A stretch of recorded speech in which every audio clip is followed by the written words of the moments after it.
बिस्मिल्लाहिर्रहमानिर्रहीम, अस्सलाम वालेकुम। मैं हूँ शिराज खान, लंदन से। आप देख रहे हैं प्रोग्राम लंदन आई। प्रोग्राम में खुश आमदीद। मेरे साथ प्रोफेसर हसन अफजल राना साहब मौजूद हैं। बिजनेस करते हैं और यूके में सेटल हैं। लोगों को बिजनेस के बारे में बताते हैं कि किस तरह बिजनेस करके अपने आप को प्रोग्रेस करें और जिंदगी गुजारें आसानी से, बजाय ये कि नौकरी करें। और मुल्क को, इकानमी को बहुत बेहतर समझते हैं। खास करके दुनिया की लोगों ने जिस तरह तरक्की की है, मुल्कों ने तरक्की की है, उस पर इनकी बड़ी गहरी नजर है। आज इनसे पूछते हैं, पाकिस्तान के तनाजुर में भी बात करेंगे कि हम अपनी इकानमी को किस तरह ठीक कर सकते हैं। लेकिन जापान ने हिरोशिमा पर अमेरिका ने बम गिराया था, उसके बाद जापान के क्या हालात हुए और फिर उसने किस तरह तरक्की की। फिर चाइना जो है वो उसने किस तरह तरक्की की और किस तरह दुनिया के अंदर उनकी सारी प्रोडक्ट्स या मसनूआत जो है इस वक्त अमेरिका देख लें, यूरोप देख लें, जहाँ भी चले जाएं, चाइना की मसनूआत हर शेल्फ के अंदर मौजूद होती है, हर स्टोर के अंदर। हर तरह की चीज वो बनाता है, सुई से लेकर यू नेम इट, वो उनकी अपनी प्रोडक्ट है। जी अस्सलाम वालेकुम, वेलकम। जी वालेकुम अस्सलाम। शिराज भाई बहुत शुक्रिया। शिराज भाई बात की है कि हिरोशिमा नागासाकी के ऊपर अमेरिका ने जब एटम बम गिराया जंग को रोकने के लिए, उसके साथ क्या हुआ कि जंग तो रुक गई, लेकिन बहुत ज्यादा लोग मारे गए जापान के। उन लोगों ने अमेरिका से बदला नहीं लिया, बल्कि उन्होंने बदला दूसरी सेंस में लिया, अपनी इकोनॉमी को बेहतर करके।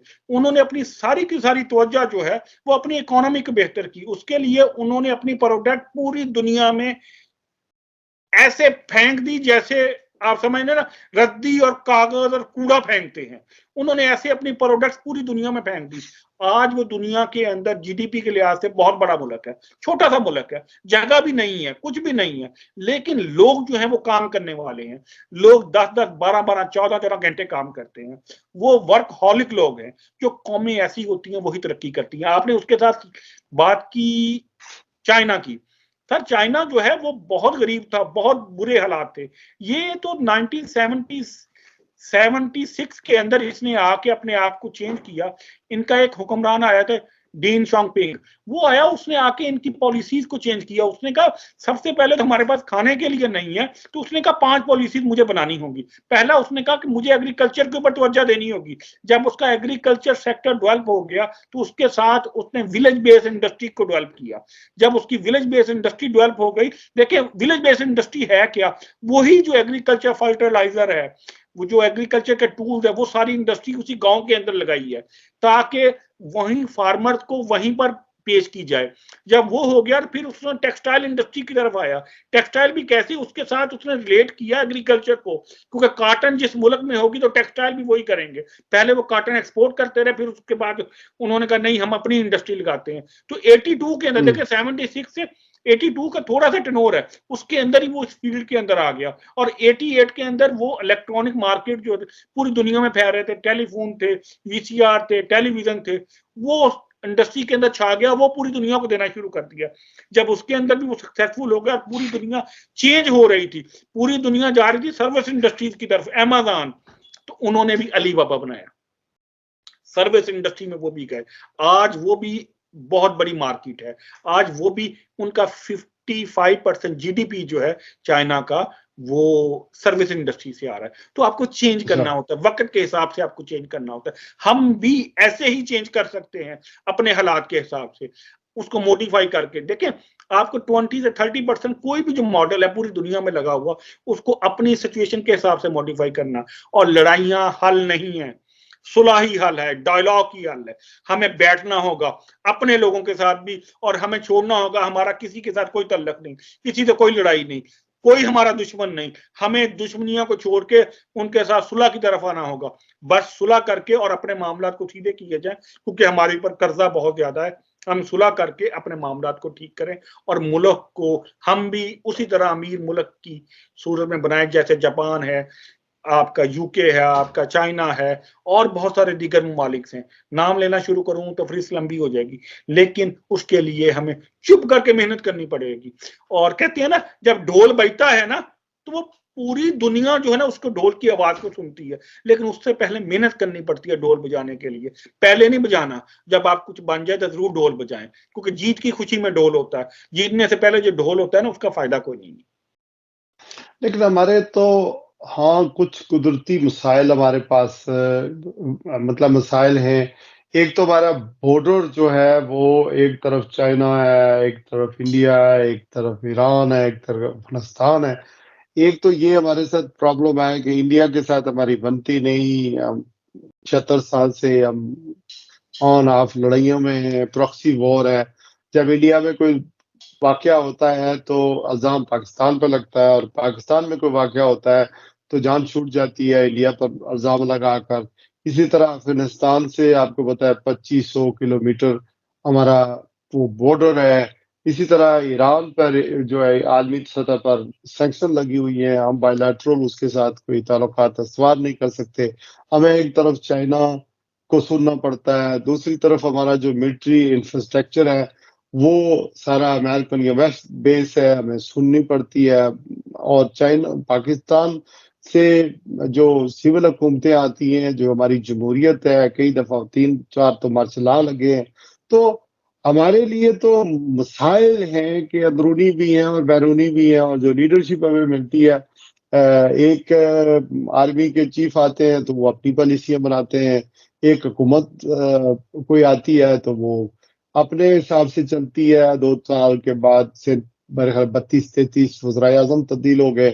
तो आबादी हमारी बढ़ रही है, लोगों में शऊर तो आ गया है, लेकिन कोई ऐसा लीडर जो चुप करके ना अमेरिका को की बादरेशन करे ना किसी की बादरेशन करे, वो ये कहे कि मैंने इस कौम को ऊपर उठाना है।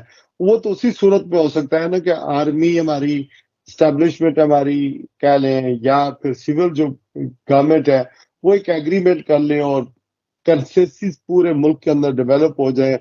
सब जमातें मिलकर एक सियासी तौर पर इस्तेकाम लाएं और लेट्स मूव ऑन के पाकिस्तान को आगे बढ़ाएं। हमारे यहाँ तो प्रॉस्पेर जो है वो शख्सियात हो रही है, लेकिन पाकिस्तान जो है वो आगे नहीं जा रहा है। आम आवाम सफर कर लिया। पहले तो ये होता था करप्शन थी, खजाने में पैसे नहीं जाते थे, लेकिन लोग चलो चल रहे थे, कारोबार करते थे। अब तो वो सब कुछ ड्राई अप हो गया है। तो इस सारी सिस्टम को या तो कोई रिवोल्यूशनरली आगे बढ़ाया जाए। ये नहीं हो सकता कि अवाम कुछ कहे, कुछ सोचे, कुछ करे और एस्टैब्लिश हमारी कुछ कहे करे, उसकी अपनी तरजीहात हूँ, और सियासतदान जो आए उसको खौफ रहे कि मुझे पता नहीं 2 साल में के बाद किक मार देंगे, 1 साल के बाद किक मार देंगे, मेरे साथ क्या होगा। और बाहर के जो हम इन्वेस्टर्स हैं या अमेरिका के लोग हैं, वो पाकिस्तान में या अंदरूनी मुल्क पाकिस्तानी जिनके पास पैसे हैं वो इन्वेस्टमेंट उसी सूरत में करेंगे कि वहाँ स्टेबिलिटी आए, पीस आए, तभी तो हो सकता है ना ये सारे मामला। सर बात वही आ जाती है आपकी बात कि देखिए हमारे मुल्क के अंदर जो हमारी सबके साथ लड़ाई है, तो हमें भी सोचना होगा यार हमारे ही तो अंदरूनी वजह एक शेर भी है ना, डर नहीं खारजी मजमूम हीलू का मगर, डर नहीं खारजी मजमूम हीलू का मगर, खौफ आता है मुझे अपने दारो दीवार से। तो हमारी लड़ाई तो आपस की लड़ाई सबसे बुरी है, खराब है ना। जब आप घर से कमजोर होंगे, घर में लड़ाई होगी तो फिर बाहर से भी मारेंगे, मार सर पड़ेंगे। उसकी वजह यह कि आवे का आवा ही बिगड़ा हुआ है ना, जिसका जो काम है वो कर ही नहीं रहा। आपको मैं एग्जांपल देता हूं, चीफ जस्टिस साहब एक आए थे यहां पर और आके वो डैम के लिए पैसे इकट्ठा कर रहे थे। सर वो किसी मुल्क के अंदर आया, आके ये नहीं बता रहा कि मेरी जुडिशरी जो है मैं कैसे कैसे इसको डेवलप कर रहा हूं, मैं इसके लिए क्या कर रहा हूं। वो कहता डैम के लिए पैसे दो। जब आपका काम आप नहीं करेंगे तो फिर जो मुल्क के हालात हैं वो यही होंगे। हमें ऐसे लोगों को लाना होगा जो उस फील्ड के अंदर काम करें। भाई उनका एक्सपीरियंस तो होना चाहिए ना। हम एक ऐसे बंदे को मिनिस्टर लगा देते हैं जो जिम्मेदार होता है, जिसका काम जिम्मेदार लोगों से काम करवाना बस होता है, उसको पता ही कुछ नहीं होता कि मिनिस्ट्री को चलाना कैसे है, उसका एक्सपीरियंस ही नहीं होता। उसको 2-3 साल वैसे गुजर जाते हैं क्योंकि वो डिसीजन ही ले सकता, एक डर रहा होता है। लेकिन जब तक आप एजुकेटेड लोगों को, एक्सपीरियंस लोगों को नहीं लेकर आते, एक सिस्टम के अंदर नहीं लेकर आते, डेवलपमेंट नहीं होगी। और हर अदारे के अंदर फौज के बंदे अगर आएंगे तब भी डेवलपमेंट नहीं होगी। आपको सिविलियन लोगों को साथ मिलाना होगा। आर्मी अपना काम करे, सिविलियन अदारे अपना काम करे। ये नहीं है कि एक जो यूनिवर्सिटी का जो वाइस चांसलर है, रेक्टर है, वो आर्मी का एक ब्रिगेडियर या मेजर जनरल आ जाए। वो सारे के सारे लोग सिविलियन ही आने चाहिए। वो हर अदारे को डेवलप किया जाए।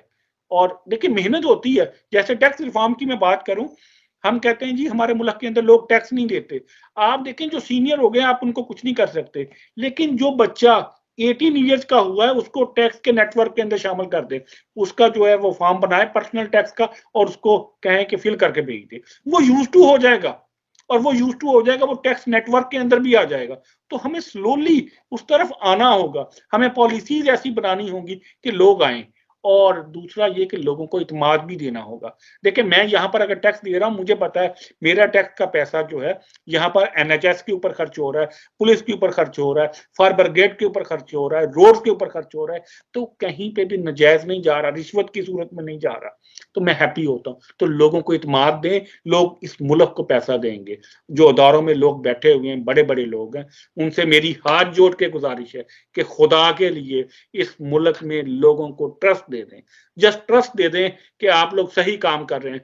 लोग अपने जो पैसे जो उन्होंने छुपाए हुए भी है वो भी ला के आपको दे देंगे काम करने के लिए। कुछ करें तो सही, खुदा के लिए को पहला कदम तो अवाम अब अवाम तो कुर्बानियां हमेशा देती है। ये लीडरशिप है जिसने हमेशा लेट डाउन किया है।